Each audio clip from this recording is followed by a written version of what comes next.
the shit's really starting to hit the fan here, and we get a little bit of a background onto how this century soup is actually made. It's kind of gross, come to think of it.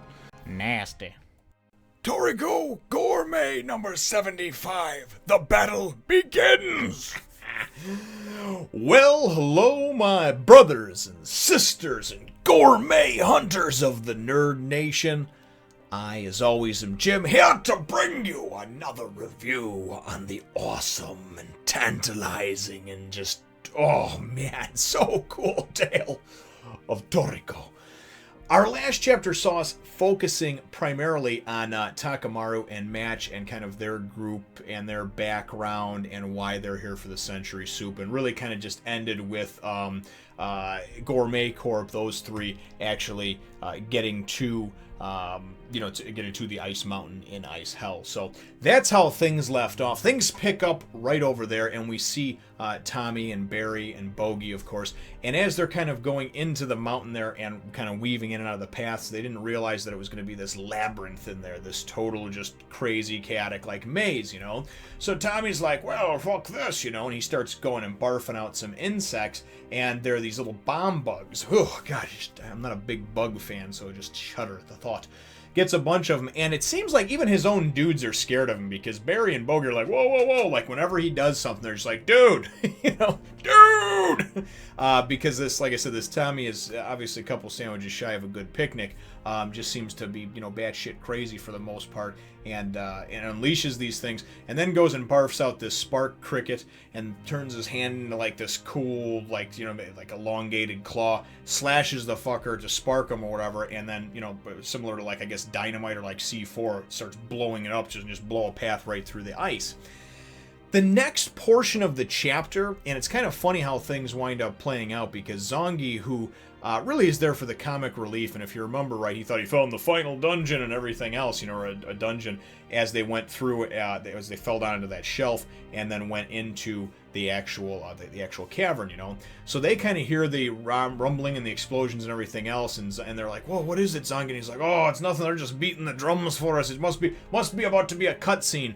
And to tell you the truth, the shit with him and being in a fictional game, it's getting kind of old. It really is. I like it for what it's worth, which is the comedic moments, the comic relief. But honestly, at this point, I feel like it's too much. Some may agree, some may not. Opinions will differ. They are like assholes. Everybody has one, and most of them stink. But my opinion just is that it takes you out of some of the immersion. If this was meant to be more comedic, and it was sprinkled in throughout, I would enjoy it more. But this character, he's a joke, and the group he's with is a joke. And it really serves no purpose, because he takes you out of that immersive nature that you're in by going and talking about how it's a game and you just got to save, and he's at the final dungeon. So then he goes and he walks out, comes out, there's a cave, and it kind of opens up into this bigger cavern, and he's like, oh, there it must be, that's it. And he sees encased in ice this huge freaking behemoth of some kind of beast, man, just a really cool looking beast. And for the life of me, I forget the name of it now, because it's introduced, they talk about it shortly thereafter. But anyway, and Zongeh's like, oh, the final boss, it must be the final boss, and he's yapping and yapping. All of a sudden, we go and we get Mr. Pompadour himself, and I thought it was knocking Master Jiro from the way they showed it, but I should have known that they showed him from behind, and you could just tell with the hair and everything like that. This dude must be like his son or his apprentice or his something, maybe his grandson, who knows. I don't know how old all these people are and how they live and everything else. But we see this dude, he doesn't introduce himself, but he's clearly a younger Jiro. He's not all wrinkled up and just old and shit like that. He looks like he's in his 20s or something, you know what I mean? He looks like Toriko with a pompadour, So he goes and winds up, he says something to the effect of, he's talking about, the lips and words are the key to the soul, silence is gold, and all this other stuff. He goes and talks about basically like how you should be quiet and you should not really say anything. You should be quiet and reserved, and that's what my master always tells me. And then he asks me if I'm alive and this and that. But he just won't shut up. And it's funny because even Zongeh and company's like, God, this guy, he tells us to be quiet, but then he won't shut up himself, right? So he winds up going and explaining to us a little bit about this, which I thought was pretty cool. I definitely thought that it's worth mentioning, worth noting, and what have you. We go and we see this fellow right here, and as you can see, obviously that's not Jiro, just somebody who looks similar to him. He does have a like a scar, though, it looks like, over his right eye. So he winds up going and explaining. He calls it, here we go. What does he call this over here? Because Zongeh winds up talking to it. The Gourmet Showcase. That's what I was going to call it, the Gourmet Case. He calls it the Gourmet Showcase. And apparently this beast over here, oh, that's what it is. It's a Hellborus.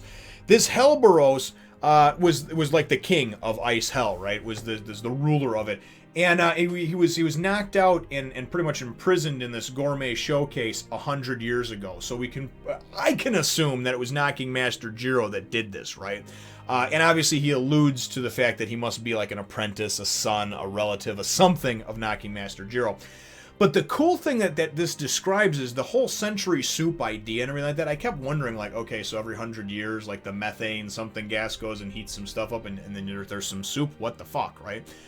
No, what it is there's all kinds of different beasts, animals, probably plants, all kinds of different things that are gourmet ingredient-wise, because we know that in this world just about anything can be eaten or prepared. And what happens is they actually are encased in this ice called the Gourmet Showcase, right? And the various parts of this mountain and this ice hell. That's how I take it anyway. And every 100 years, when that methane, when that gas, that something methane, I forget the name exactly, but you know what I mean, what I'm talking about.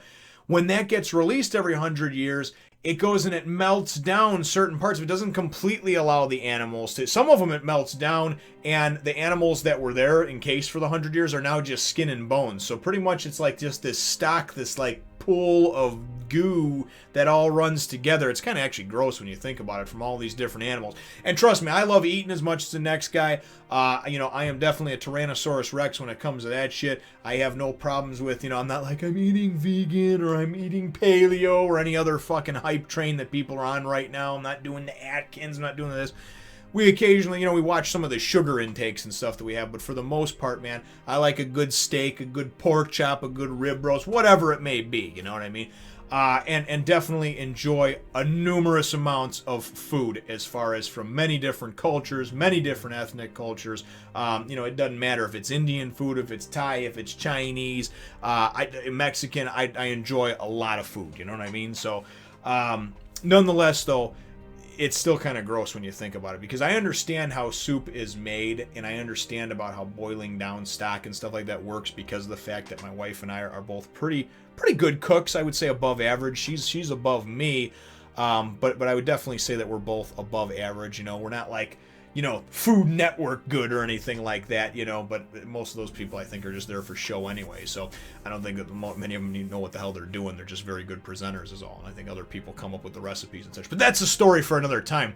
My point is that the way that they make this sound is that this century soup is just kind of like the melted down remnants of like just all kinds of different creatures and everything else, you know, so it's just really kind of weird. But anyway, so that's what we get on that. And then he goes and walks off. He goes to walk off, this character. He's going to go to, and he doesn't introduce, and Zongeh's been asking him, right? Once they ask him, he won't shut up. And then Zongeh, and they ask him what his name is, and then he won't say anything. He's silent. He's like, now you're going to be silent? But anyway, like I said, we can presume that even though Zongeh might not know, I would assume that it is, you know, some kind of relative of probably son, grandson, or just apprentice that likes to wear the same hair as Knocking Master Jiro.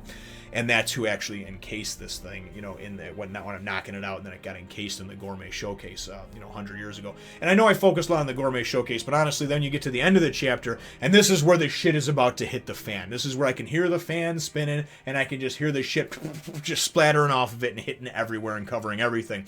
Because we go and we get Toriko and Komatsu and company earlier, when they heard everything was going on, the explosions and everything else, they started moving, you know, because Toriko, he knows, he feels the enemy is here, he knows Gourmet Corp is here, and it's not good, right? And especially when he's thinking in his mind, like, who took out that Tundra Dragon and everything else, you know, it's got to be hardcore.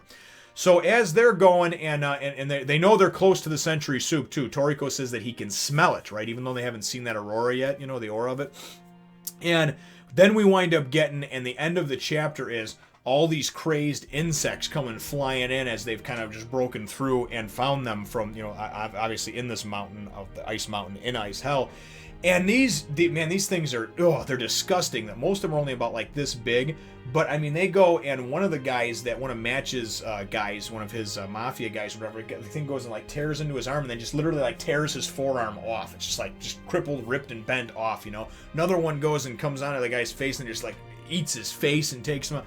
It is just, it's a complete clusterfuck. Match pulls out his sword and starts trying to go in, and he's getting nailed by these things, but he's trying to dodge and swing his sword and everything too, you know.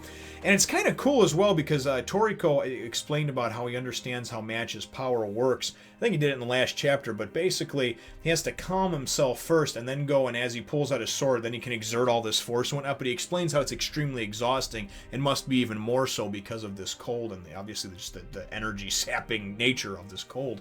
That they've been mired in now in Ice Hell, but shit is starting to really pick up good.